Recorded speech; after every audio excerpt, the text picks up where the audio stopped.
गुरुर्ब्रह्मा गुरुर्विष्णू गुरुर्देव महेश्वरा गुरु साक्षात परब्रह्म तस्मै श्री गुरुवे नमः। श्री स्वामी समर्थ महाराज की जय। श्री गुरुदेव दत्त। श्री पवनपुत्र हनुमान की जय। ओम श्री गणपती बाप्पा मोरया। हे डोकं म्हटलं की हे आलं आणि बुद्धी म्हटलं की इथे आली। आज आपण थोडंसं डीपली जाणार आहोत। आपण काय शिकलो होतो? गुरु ग्रह ज्या ठिकाणी असतो त्या ठिकाणी 4 फळं देतो, 4 पटीने देतो, बरोबर? असं शिकलो ना स्वातीताई? गुरु ग्रह ज्या ठिकाणी असतो त्या ठिकाणी 4 पटीने फळ देतो। म्हणजे धनस्थानात असेल तर 4 पटीने धन देणार, सुखस्थानात असेल तर 4 पटीने सुख देणार, आणि मुलांच्या स्थानात असेल तर 4 मुलं असणार, 4 पटीने सुख देणार, आणि विवाह स्थानात असेल तर 4 विवाह करणार, 4 जोडीदार देणार, 4 पटीने तो देतो कुठलीही गोष्ट। पण आता तो गुरुग्रह समजा धनस्थानात आहे आणि गुरुग्रह धनस्थानात आहे पण धनच मिळत नाही, असेही खूप लोक येतात। एवढा माझ्या पत्रिकेत गुरु चांगला आहे, लाभस्थानचा मालक आहे, कर्मस्थानचा मालक आहे, नशिबाचा मालक आहे, मग मला धन का मिळत नाही? मग त्यावेळेला त्या गुरुची अवस्था आपल्याला तपासावी लागते। तो कोणत्या अवस्थेत आहे? बाल अवस्थेत आहे का, कुमार अवस्थेत आहे का, किशोर अवस्थेत आहे का, युवा अवस्थेत आहे का, वृद्धावस्थेत आहे का, मृत अवस्थेत आहे? अशा अवस्था असतात प्रत्येक ग्रहाच्या। त्या आज आम्ही अवस्था तुम्हाला सांगणार आहोत आणि शिकवणार आहोत। तर अवस्थेवरती फार महत्वाचं रीडिंग असतं। तर तो जर युवा अवस्थेत असेल तर हमखास 4 पटीने देणार आहे। आता मागच्या वेळेला मीच तुम्हाला सांगितलं होतं की तो 4 पटीने जोडीदार देईल। आता विवाह स्थानात आहे आणि मृत अवस्थेत आहे, आता काय होईल सांगा?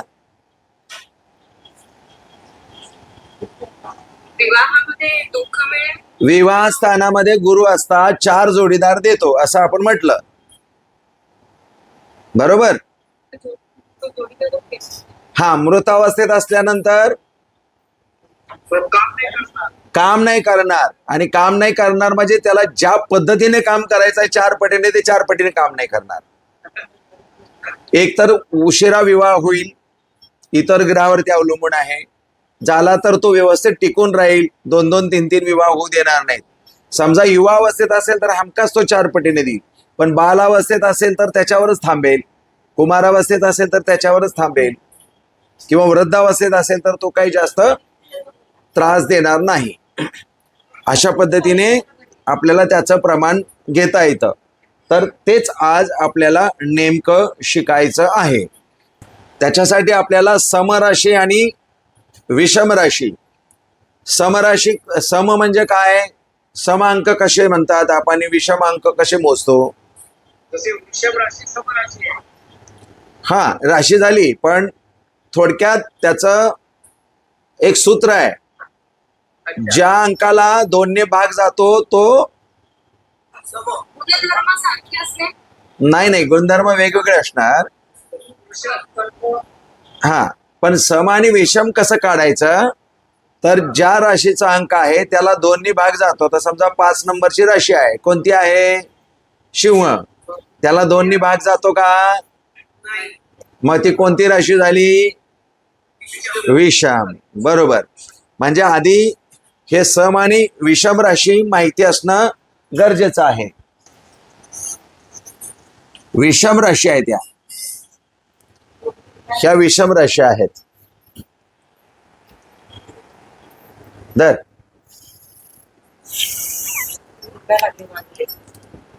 हा, ह्या विषम राशी आहेत। विषम राशी मी अंक लिहिलेत, सांगा। 1 म्हणजे काय?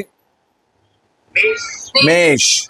हा, 3 म्हणजे मिथुन, 5 म्हणजे सिंह, 7 म्हणजे तुला, आणि 9 म्हणजे आणि 11 म्हणजे ह्या झाल्या विषम राशी. हे आता थोडस लक्षात ठेवण्यासारखं आहे. कशासाठी?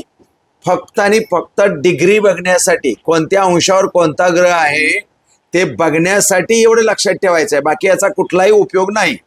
आपल्या कुंडलीमध्ये समराशी असो किंवा विषम राशी असो, त्या राशीच्या गुणधर्मानुसार आणि कुंडलीमधल्या स्थानानुसार ते आपल्याला जसंच्या तसं फळ देणार आहे. त्यामुळे हे फक्त आपण सम आणि विषम राशीचे बल बघण्यासाठी आहे. याला नाव द्या वरती, राशीचे बलाबल. राशीचे बलाबल म्हणजे राशी कोणत्या बलाने काम करते ते बळ. राशीचे बलाबल.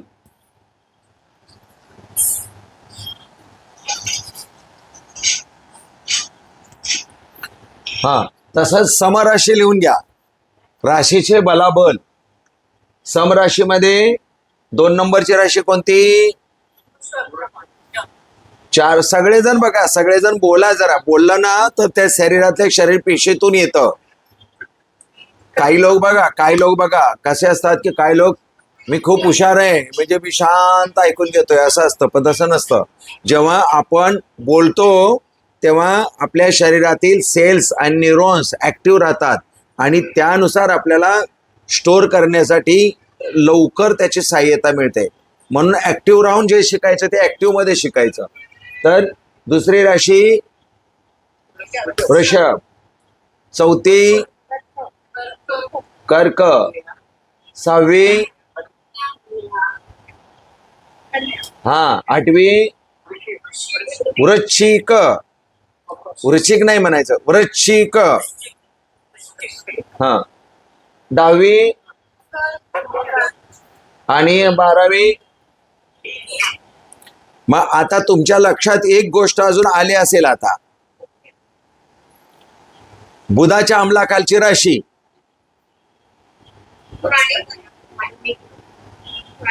काय झालं? बुधाच्या अंमलाखालची राशी सम पण आहे आणि विषम पण आहे. एक राशी सम आहे, एक आहे विषम. मग बुधाखालच्या राशींचे स्वभाव एकसारखे असतील का? नसतील. आलं का लक्षात आता? तर राशीनुसार स्वभाव असणार वेगळे.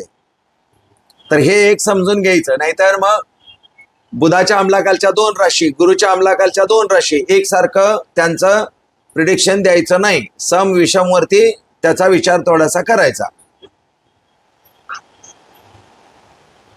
3 नंबरची राशी विषम आहे म्हणून त्यांच्यामध्ये विषमता असते. आणि त्यांचं चिन्ह काय आहे? जोडी, कपल मिळून राहणे. परंतु त्यांच्यामध्ये विषमता बरीच असते. विषमता अशी असते की मी हे करू की ते करू. द्विस्वभाव असतो त्यांचा. सरळ मार्ग नसतो. मला हे करू की ते करू. सतत गोंधळ असतो आणि मग करून भलतच ठेवतात काहीतरी. असं पण होतं. पण हुशार असतात, ब्रिलियंट असतात मिथुन राशीवाले. तसंच गुरुच्या अंमलाखालची राशी बघा, दोन्हीमध्ये आहे. कोणती राशी गुरुच्या अंमलाखालची? बरोबर. मग आता दोन्हीमध्ये विषमता काय आहे? एक विषम आहे, दुसरी सम आहे. तर विषम म्हटलं की धनु. धनुचा चिन्ह काय? खालचा भाग 4 पायाचं जनावर आणि वरचा भाग त्यातून तोंडातून निघालेला, त्याच्या मुखातून एक व्यक्ती निघालेला आहे, बलाढ्यान धनुष्यबाण हातात घेतलाय. म्हणजे ही विषमता आहे. त्यांच्यामध्ये सुद्धा असेच अडाणीपणा भरपूर आढळतो. सरळ मार्गी नसतात. असे थोडेसे विचित्रच काहीतरी करतात. आपण तर म्हणतो हे गुरुच्या अंमलाखालचे आहेत. तसंच त्या मानाने मीन राशी शेवटची सम प्रमाणात असते. म्हणजे त्यांच्याकडे समता असते आणि तिकडे विषमता असते. एवढा फरक असतो. त्या काय म्हणता? आवाज येत नाही तुमचा.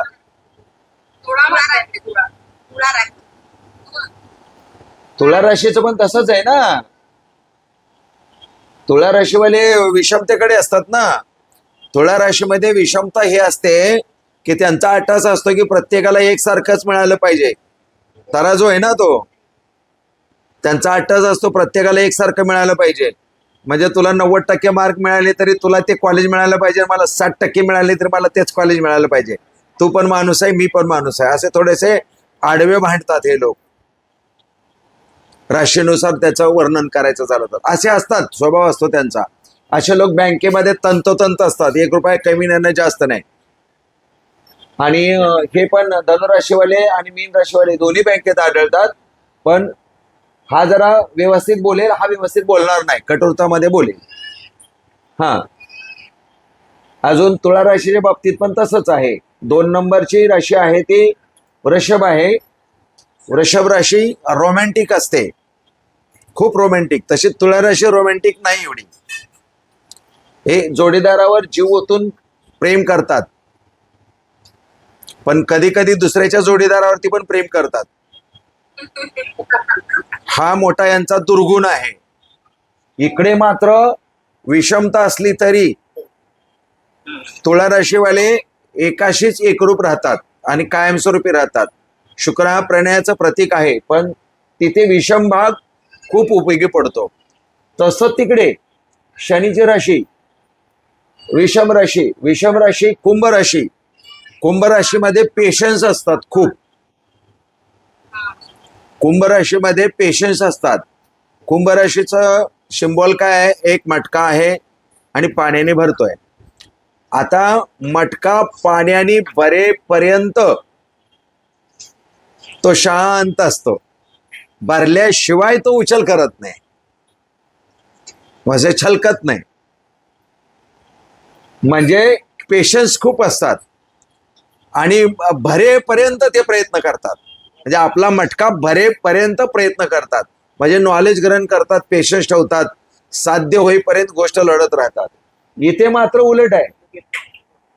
10व्या राशीला, 10व्या राशीला हे भडकतात, टेन्शन मध्ये येतात, चुकीचा काहीतरी निर्णय घेतात अचानक. इकडे विषमता आहे. मकर, मकर म्हणजे मकरीचं चिन्ह काय आहे? मगर, मगरच, सुसर. आणि ते दाबण्याचाच प्रयत्न करतात आणि दाबून टाकण्याचा प्रयत्न. एवढी थोडीशी विषमता असते. समता आणि विषमता या दोन्हीमध्ये आढळते. आता या सम आणि विषमतेचा उपयोग कुठे होतोय? आता बघा, तुम्ही कुंडली मांडली की कुंडलीमध्ये प्रत्येक अंश कोणता ग्रह कोणत्या अंशावर सुरू झाला आणि कोणत्या अंशापर्यंत आहे असं पंचांगामध्ये लिहिलं असतं. आता पंचांग घेऊन तुम्हाला कुंडली कशी मांडायची त्यावेळेला मी सांगणार आहे. त्यावेळेला ते अंश लिहायचे असतात. आता समजा एखाद्याला पंचांगानुसार कुंडली नसेल मांडायची तर हरकत नाही, आपल्याला सॉफ्टवेअरमध्ये टाकलं की लगेच ती कुंडली मांडून येते. मोबाईलमध्ये पण हल्ली सॉफ्टवेअर येतात, किंवा ॲस्ट्रोसेग म्हणून एक ॲप आहे, तो डाउनलोड करून घेतला तरी चालेल. त्याच्यामध्ये जन्मतारीख वेळ टाकली की त्याच्यामध्ये सगळे डिग्री वगैरे कुंडली सगळी संपूर्ण बनवून येते. तर 0 पासून 6 अंशापर्यंत दिसतंय का? मी जरा बारीक लिहिलंय कारण मला भरपूर लिहायचं आहे म्हणून. हा, 0 पासून 6 अंशापर्यंत कोणताही ग्रह तो बाल अवस्थेत असतो.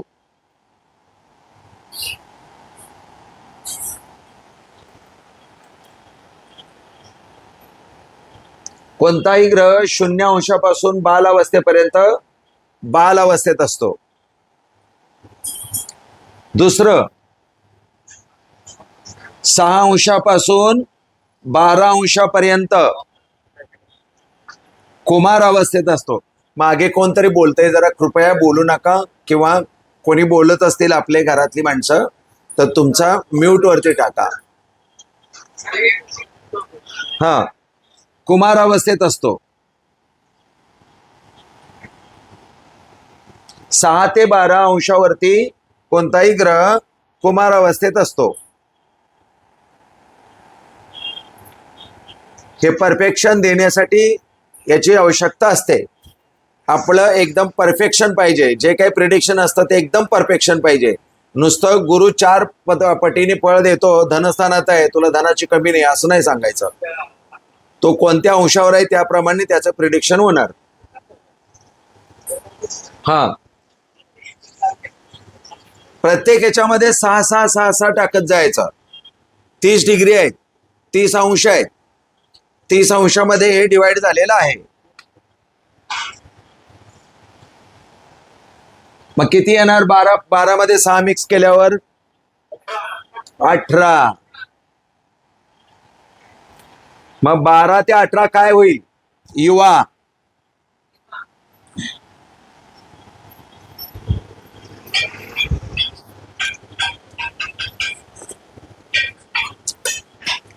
म्हणजे कोणताही ग्रह 12 ते 18 अंशावर असेल तर तो बलशाही असतो, जबरदस्त बल देतो. मग राहू असेल तर राहू बल देणार, केतू असेल तर केतू बल देणार, हर्षल असेल तर हर्षल बल देणार, गुरु असेल तर गुरु बल देणार, बुध असेल तर बुध बुद्धी त्याची चपळ असणार एकदम. पुढे अजून 6 मिक्स केल्यावर काय होईल?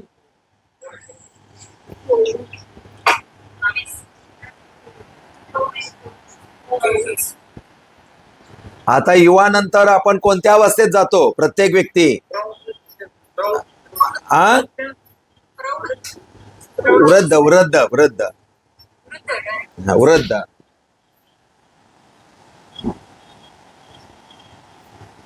वृद्ध अवस्थेत गेला. हे लिहून घ्यावं लागेल, तुम्हाला हे पाठ करावं लागेल. हे महत्वाचं आहे. हे आता 24 ते किती? हा,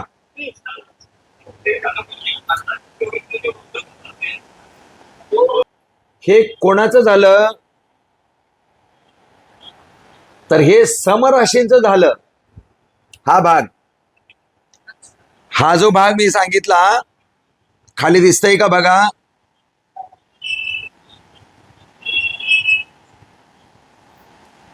हे समराशींचं झालं, दिसतंय का?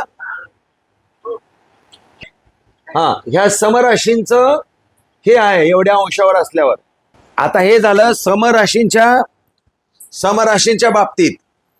आता आपल्याला विषम राशींच्या बाबतीतलं समजून घ्यायचं आहे. विषम राशीच्या बाबतीत आता उलट करायचं. काय उलट करायचं? इथे बाल आला ना, फक्त इथे बाल लिहायचं. म्हणून म्हटलं की मी प्रत्येक वेळेला तुम्हाला एक ट्रिक सांगणार, त्या ट्रिकचा उपयोग करायचा, लवकर समजेल. इथं बाल आल्यानंतर इथं कुठला येईल?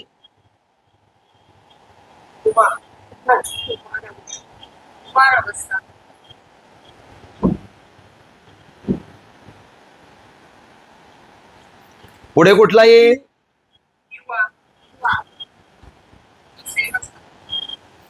पुढे कुठला येईल?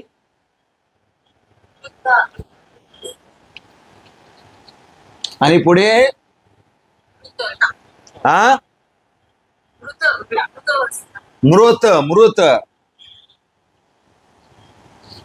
आता सोपं झालं की नाही बघा? झालं का? कळलं?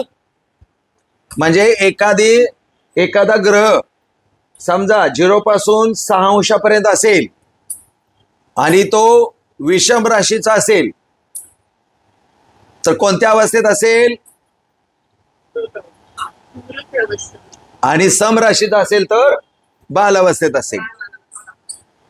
तसंच 12 ते 18 डिग्री मध्ये कोणताही ग्रह असू द्या,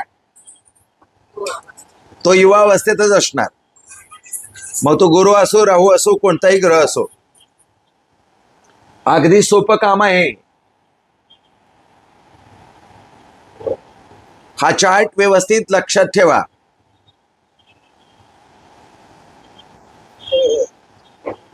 पाहिजे तर त्याला असं करून घ्या हे सगळं.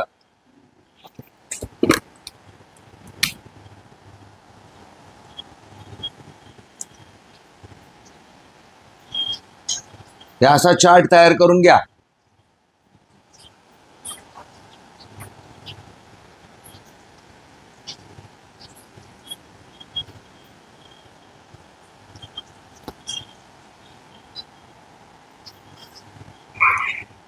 असा व्यवस्थित चार्ट तयार करून घ्या. हे अंश, हे बल, समराशीचं बल आणि हे विषम राशीचं बल, असं पण आपल्याला समजून घेता येईल. हा चार्ट व्हिडिओमध्ये तुम्हाला दिसणार आहे, त्यामुळे काही प्रश्न नाही, अडचण नाही. हा, हे समजलं का? नसेल समजलं तर डिस्कस करूया, कारण मी आता पुसणार आहे. कोणाला नसेल समजलं तर ओपनली बोला, कदाचित तुमचा प्रश्न इतरांसाठी महत्वाचा असू शकतो.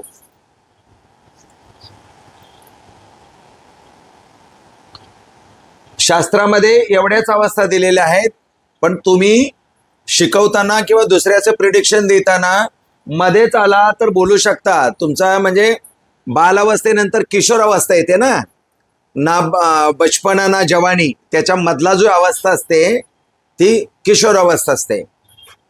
तर ते आपण प्रिडिक्शन देताना सांगायचं आहे, ते काय याच्यामध्ये दिलेले नाही शास्त्रामध्ये. कारण 30 डिग्री आहेत, 30 डिग्र्यामध्ये एवढे आपल्याला बसवायचं आहे. 6 अंशावरती प्रत्येक डिग्री बदलते आणि त्याचं बल बदलतं 6 अंशाच्या नंतर. थोडक्यात अजून एक चार्ट बनवता येईल तुम्हाला एका लाईनीवरती. इथून 0 अंश सुरू झाला, 0 अंश ते 30 अंश, त्याचा सेंटर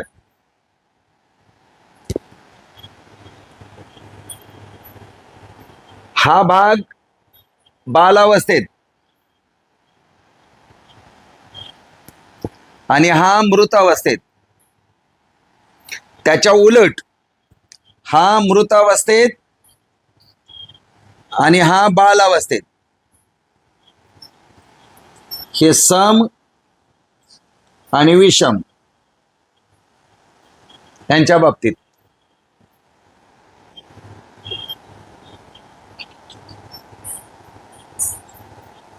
असे आपल्याला समजून घेता येईल.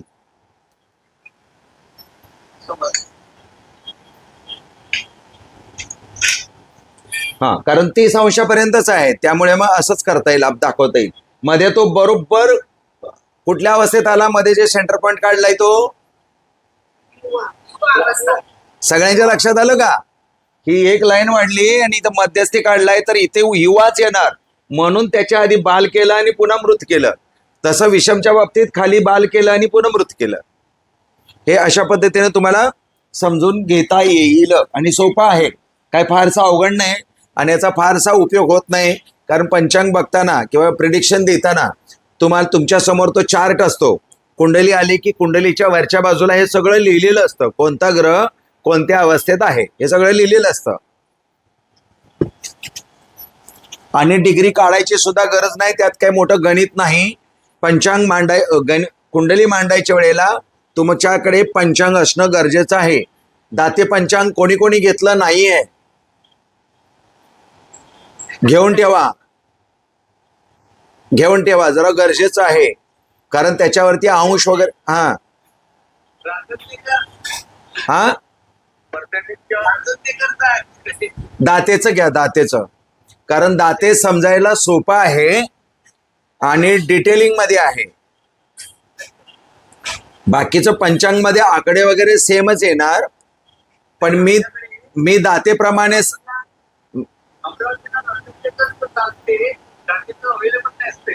हो, पण गडबड कशी होईल? दाते पंचांगानुसार मी सांगेन पेज नंबर 38 काढा. आता तुमच्याकडे आहे ती मी 38 पानावर आहे का 54 पानावर का 70 पानावर, मला कसं कळणार? घेऊन ठेवा, नाही तर मग तुमचं ते बुक मागवलेत का? तुमच्याकडे बुक आलं का आमचं? अहो, त्याच्या आधी सांगितलं असतं, ते इकडून दाते पंचांग आम्ही मागवलं असतं, पाठवून दिलं असतं तुम्हाला त्याच्यामध्ये.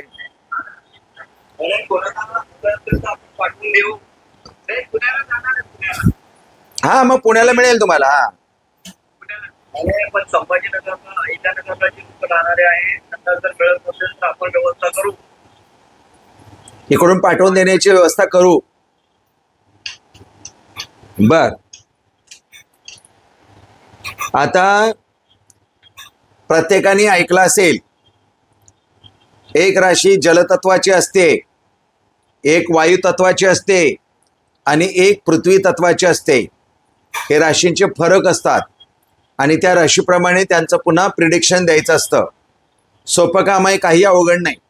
आता मी जे तुम्हाला पुस्तक दिलेलं आहे त्या पुस्तकामध्ये राशी दिलेली आहे, राशीचं वर्णन दिलेलं आहे, त्या राशीमध्ये कोणती नक्षत्र आहेत त्याचं वर्णन केलेलं आहे. नक्षत्र असेल तर नक्षत्राचं पहिलं चरण आईसाठी वाईट, दुसरं चरण वडिलांसाठी वाईट, तिसरं चरण सासूसाठी वाईट, चौथं चरण सासऱ्यासाठी वाईट, असं लिहिलेलं आहे. ते सर्व आहे, परंतु ते कळणार नाही तुम्हाला नेमकं कसं दिलंय ते. त्याचा मी उलगडा करून असे शॉर्ट तुकड्यामध्ये तुम्हाला शिकवतोय आणि त्यातच लिहिलंय ही राशी जलतत्वाची आहे, ही राशी पृथ्वी तत्वाची आहे. म्हणजे एकाच याच्यामध्ये आम्ही सगळं त्यात ऍड करत गेलोय आणि मग ते लंबा चौडा झालेलं आहे असं मोठंसं.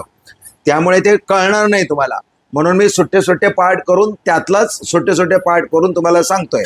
ते तुम्ही समजून घ्या आणि मग मी शिकवलेलं तुम्ही ते पुस्तक दिलेलं वाचताना तुमच्या 100% तुमच्या लक्षात येईल, मग काय अडचण येणार नाही. आता एक चार्ट आपल्याला शिकायचा आहे तो वायू तत्वाचा.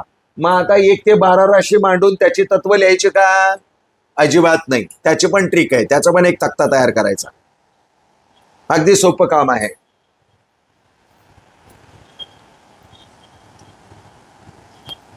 त्याचा पण असा तक्ता करायचा.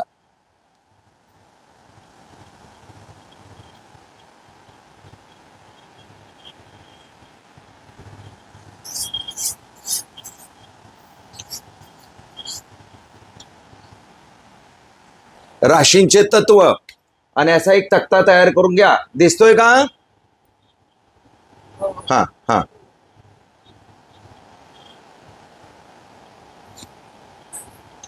झालं का? तक्ता नसेल केला तर थांबतो मी थोडा वेळ, कारण त्याच्याशिवाय कळणार नाही. हा 12 राशी आहेत. 12 राशींचे 3 भाग करायचे. 4 त्रिक 12 सरळ ओळीने इथे लिहित राहायचं. मेष, दुसरी बोला वृषभ, तिसरी मिथुन, चौथी, पाचवी आता इथे लिहायची. पाचवी आता इथे लिहायची. एवढं लिहून घ्या. शिकवताना बघत चला, तुमच्यासाठी लिहायला वेळ देतो मी, कारण शिकवताना लिहित राहिला तर ते कळणार नाही व्यवस्थित. बर, हे 4 झाले की पुन्हा कुठली कर्कच्या पुढची कोणती राशी? सिंह. सिंह म्हणायचं. सिंह व तिथं अर्धा नाही आहे. सिंहाच्या नंतर कन्या, पुढे तुळा, पुढे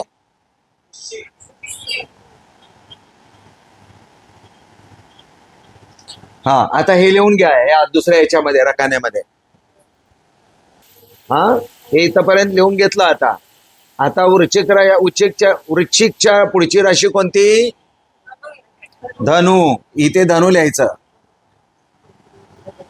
धनुच्या पुढची मकर, त्याच्या पुढे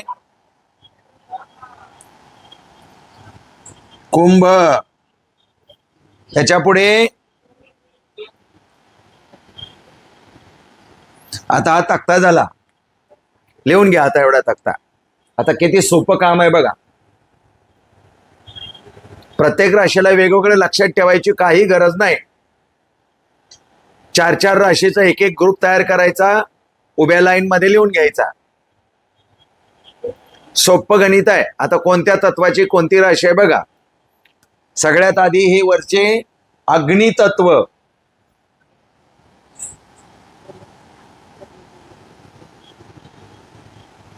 अग्नितत्व लिहा.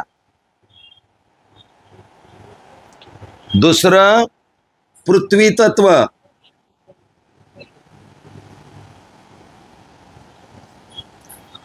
तिसरं आहे वायू. कुठली राहिली आता? जल.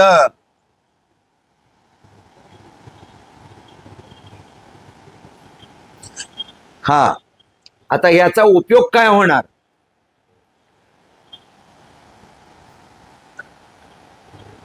समजलं का?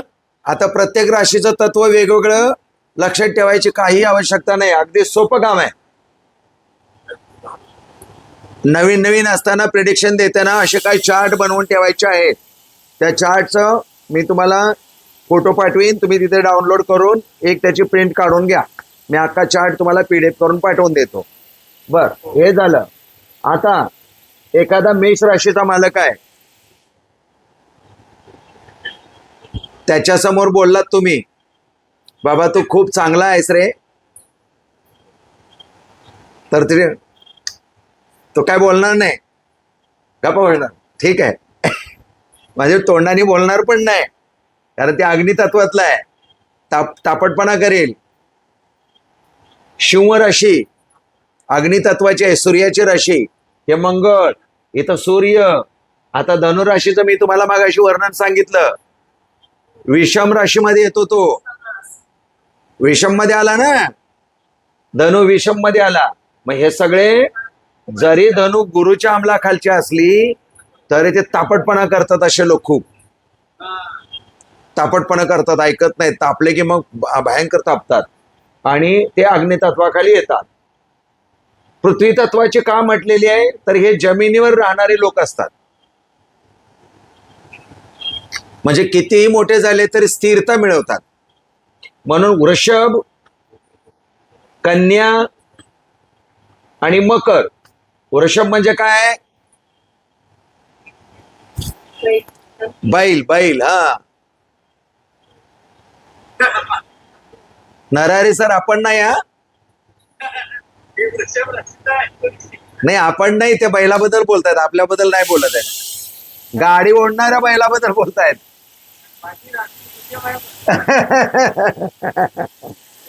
नाही, पण ते तुमच्या आमच्याबद्दल बोलत नाही आहेत, ते गाडी ओढणाऱ्या बैलाबद्दल बोलतायत. हा हा, तर हे असं आहे. आणि वायू तत्वाचं एक स्थिरता असते ना, यांना एक स्थिरता असते. मकर राशीवाले तापट नसतात, त्यांच्यावरती एवढा अन्याय होत असतो की ते सहन करून करून करून ते सगळं संपून गेलेले असतात. मनाने ठरवलेलं असतं त्यांच्या की नाही, मला आता असंच राहायचं आहे. त्यामुळे ते जमिनीवरच असतात. वायू तत्वाचे, अरे बापरे, या भयंकर वेगळ्या तत्वाचे असतात लोक.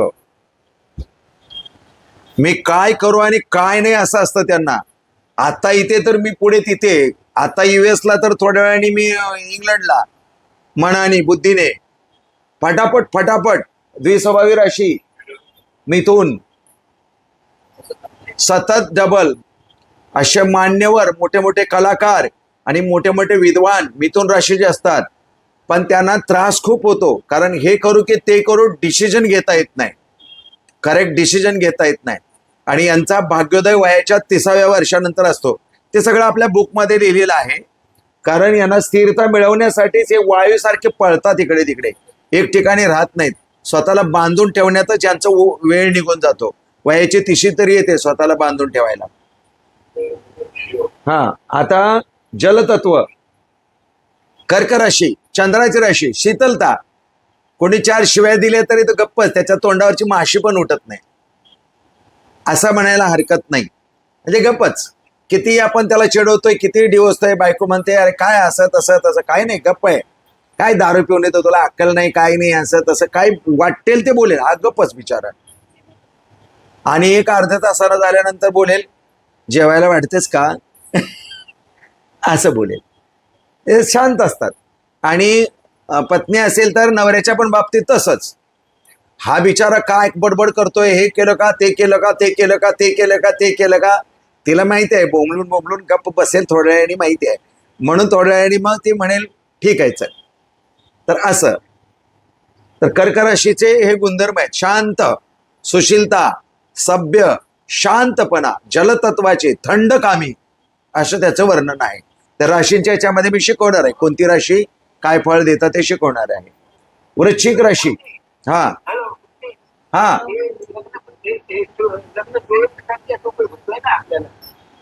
हो हो हो, अग्नी आणि जलतत्व नाही चालत ना, त्याला भूकोट म्हणतात ना, जुळवताना भूकोट म्हणतात ना त्याला. तुम्ही जेव्हा सॉफ्टवेअरची एखादी कॉपी लग्न जमवताना आणली तर ती भूकोट म्हणून एक कॉलम असतो.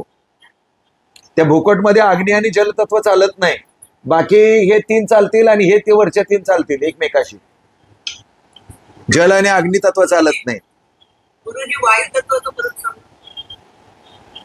नाही, लिहून घ्यायची आवश्यकता नाही आहे, ते याच्यात येणार आहे. वायू तत्व म्हणजे चंचलता, तो व्यक्ती स्थिर राहत नाही, चंचलता. नाही नाही, त्याचा वातेशी वगैरे काही संबंध नाही. हा, पाण्याची वाफ कशी इकडे तिकडे पळते, पाण्याची वाफ नाही नाही नाही, वायू तत्व म्हणजे वाऱ्यासारखी त्यांचं मन इकडे तिकडे सैरा वैरा पळतं. चंचलता म्हटलं ना, शब्द वापरला ना मी, चंचलता. त्यांच्यामध्ये चंचलपणा खूप असतो, चपलता पण असते, चंचलता पण असते. आता बघा, मिथुन राशीचं मृग नक्षत्र आहे. मृग नक्षत्र आहे तर हरण काय करतो, चपलता किती असते त्याच्या अंगी, आणि सतत इकडे जाऊ की इकडे जाऊ, इकडे जाऊ की इकडे जाऊ, सतत त्या हरणाच्या मनामध्ये तसे चालू असतात विचार आणि भीती असते. म्हणून वायू तत्वामध्ये चंचलता हा शब्द फार महत्वाचा आहे. आणि जलतत्वाचे थंडपणा. हा, कोणती राशी? वृश्चिक जलतत्वाची राशी आहे. थंडच आहे ना. हा, नाही नाही नाही, समजून घ्या, व्यवस्थित समजून घ्या. आपण मगाशी जे सम आणि विषम मध्ये मांडलं होतं, त्या सम आणि विषम मध्ये जे तुम्हाला मी फरक दाखवला, तोच फरक किती आहे, आलं का लक्षात? सम आणि विषमचं. आता मंगळाची राशी वृश्चिक पण आहे आणि मंगळाची राशी मेष पण आहे, आणि दोन्हीचे मालक मंगळ आहेत, पण नक्षत्र भिन्न आहेत ना. आलं का लक्षात?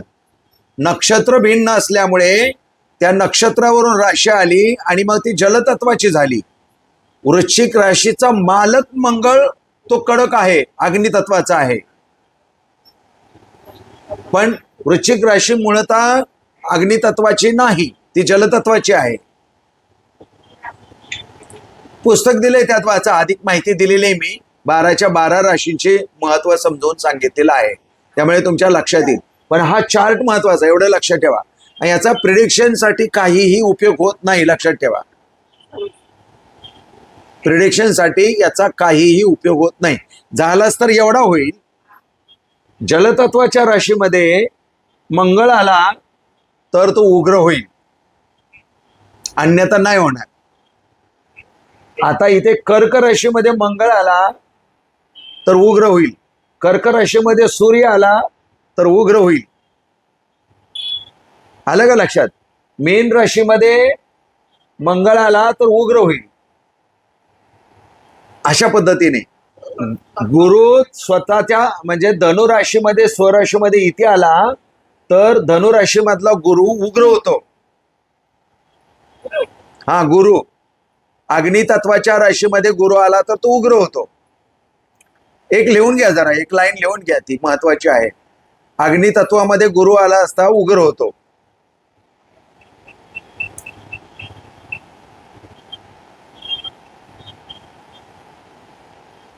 बस गुरुचं तेवढं एक स्टेटमेंट लक्षात ठेवायचं आहे. मग आता समजा धनुराशी विवाहस्थानात आहे असं धरून चालू. धनुराशी विवाहस्थानात आहे आणि त्याच विवाहस्थानामध्ये गुरु आहे. मग आता काय झालं समजून सांगा. आणि तो युवावस्थेत आहे. आता काय होईल? सगळाच बिघाड झाला ना. गुरु फुल ऍक्टिव्ह होणार, फुल. आणि कोणाचं ऐकणार पण नाही. जोडीदाराबरोबर भांडणार, एवढा भांडणार की दुसरं लग्न करायला भाग पाडणार.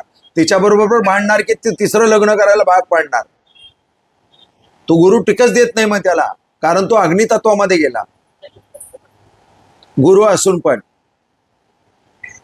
तर असं ते गणित होतं. म्हणून हा चार्ट महत्वाचा आहे. फक्त प्रिडिक्शन देताना एवढंच लक्षात ठेवायचं आहे, बाकीचं यांच्याशी एकमेकाशी काही संबंध येऊ द्या. फक्त अग्नितत्वामध्ये जल आलं तरी प्रॉब्लेम, किंवा जलतत्वामध्ये अग्नी आला तरी प्रॉब्लेम. अग्नी आणि पाण्याचं जमत नाही, बाकीचं सगळ्यांचं जमेल, चालेल. सर अगदी तत्वात आल्यावर पुढे होईल, तसाच मीन राशीत आल्यावर कसं? जलसारखा होईल ना. त्याचा स्वभाव संतच आहे ना मूळचा. गुरुग्रहाचा मूळ स्वभाव शांत आहे ना. पण अग्नितत्वात गेल्यावर त्याचं काय चालणार आहे सांगा ना. समजा एक सभ्य व्यक्ती आहे आणि त्याला सारखं सारखं आपण एखाद्या वेळेला डिवसतो आणि त्याला त्रास देतो. 10 वेळेला तो त्याचा अपमान सहन करेल, पण 12व्या 13व्या वेळेला तो चिडेल, काहीतरी बोलेल. तसा गुरु इथे आल्यानंतर त्रास देईल. म्हणून धनुराशीचे लोक सुद्धा जरा उग्र असतात. आणि धनुराशीमध्ये गुरु आला तर ते अजून बिघडतं, आणि तो युवावस्थेत आला तर अजून बिघडतं. मग अशा वेळेला काय असावं, तर तो मृत कुमार बाल अवस्थेत ग्रह असावा. तो एकमेकात आला तर मग विवाह जमवून द्यायला काय हरकत नाही. कधी कधी जमवून देतच नाही दोघांचे विवाह, पण ते ग्रह कोणत्या अवस्थेत आहेत फार डीपली आहे हो. फार डीप मध्ये अभ्यास करावा लागतो. हे जे सॉफ्टवेअरनी मॅच मेकिंग करून दिलेलं आहे त्याच्यावरती जायचं नाही. किंवा हल्ली AI वरती आपण प्रश्न विचारला की ते बिनधास्त उत्तर देतात, काहीही उत्तर देतात. आणि आपण त्यांना सांगितलं की चुकलेलं आहे. आमच्याकडून मिस्टेक झाली होती, आता आम्ही ती सुधारतो असं सांगतात, दुसरं काहीतरी पाठवतात, पुन्हा तेच करतात. माफ कीजिएगा, गलती हो गई, ये देखिए, असं करतात ते. हा बोला. एखादा वर पक्षाचा मुलगा असेल हा. आणि मीन राशीची जर मुलगी असेल, त्यांचं जेव्हा लग्न होतं, एक आहे अग्नितत्व आणि दुसरं आहे जलतत्व. हो. पण काही वर्षानंतर जेव्हा लग्न होऊन जातं, तेव्हा मात्र दोघांच्या स्वभावामध्ये फरक होतो. या राशीचा जो मुलगा असतो तो जलतत्वासारखा वागत असतो, ते जे असते मीन राशीची असते, जलतत्वाची असते, पण अग्नितत्वासारखी वागत. तर त्याला पुन्हा पुढचं कारण आहे, इतर ग्रह काय सांगत आहेत पत्रिकेतले, त्या विवाहस्थानावरती कोणाची दृष्टी आहे, आणि त्यांना संतान प्राप्ती झाल्यानंतर त्या मुलांच्या पत्रिकेमध्ये आई वडिलांना एकत्रित टिकवून ठेवण्याचं सामर्थ्य आहे का, हे असं सगळं गणित आहे. एकाच्या पत्रिकेवरून कोणतंही प्रिडिक्शन देता येत नाही. मुलांचं पण पावणे. हो, मुलांची सुद्धा पत्रिका बघावी लागते. मुलांच्या पत्रिकेमध्ये जर आई वडिलांना एकत्रित टिकवून ठेवण्याचं सामर्थ्य असेल तर जलतत्व असू दे तर अग्नितत्व असू दे, एखाद्या वेळेला अग्नी भडकेल, एखाद्या वेळेला पाणी सगळं पडेल, काही फरक पडत नाही मुलांच्या पण आणि आई वडिलांच्या पण बाबतीमध्ये. तर असं एकूण सगळ्यांचं प्रिडिक्शन घेतल्याशिवाय आपण कोणताही निर्णय समोरच्या व्यक्तीला द्यायचा नाही. तर आज तुम्हाला काही प्रचिती देणार आहे, एक पत्रिका मांडणार आहे मी. तर त्या पत्रिकेमध्ये याचा तुम्हाला बराचसा खुलासा मिळेल. मी म्हटलं ना, रोज एक पत्रिका मी शिकवणार, त्याशिवाय तुमच्या लक्षात येणार नाही. हे तर शिकवतच राहणार साइड बाय साइड. हे सगळं शिक्षण एका बाजूनी आणि दुसऱ्या बाजूनी लगेच मी तुम्हाला रोज प्रत्येक वेळेला एक पत्रिकेचं प्रिडिक्शन देत राहणार. आज सुद्धा आपल्यापैकीच कोणाची तरी एक पत्रिका आहे, त्याचं आपल्याला आता प्रिडिक्शन द्यायचं आहे. गुरुर् ब्रह्मा गुरुर्विष्णू गुरुर्देव महेश्वरा, गुरु साक्षात परब्रह्म तस्मै श्री गुरुवे नमः. श्री स्वामी समर्थ महाराज की जय. श्री गुरुदेव दत्त. होऊ देत सुखी सारे, सर्वारोग्य लाभू दे, मांगल्य सर्व पावोत, न कोणा दुःख होऊ दे. ओम पूर्णमदा पूर्णमिदं पूर्णात पूर्णमुदच्यते, पूर्णस्य पूर्णमादाय पूर्णमेवावशिष्यते. ओम सहनावतु सहनो भुनक्तु सवीर्यं करवावहै, तेजस्विनावधीतमस्तु मा विद्विषावहे. ओम शांती शांती शांती. शुभम भवतु कल्याणम.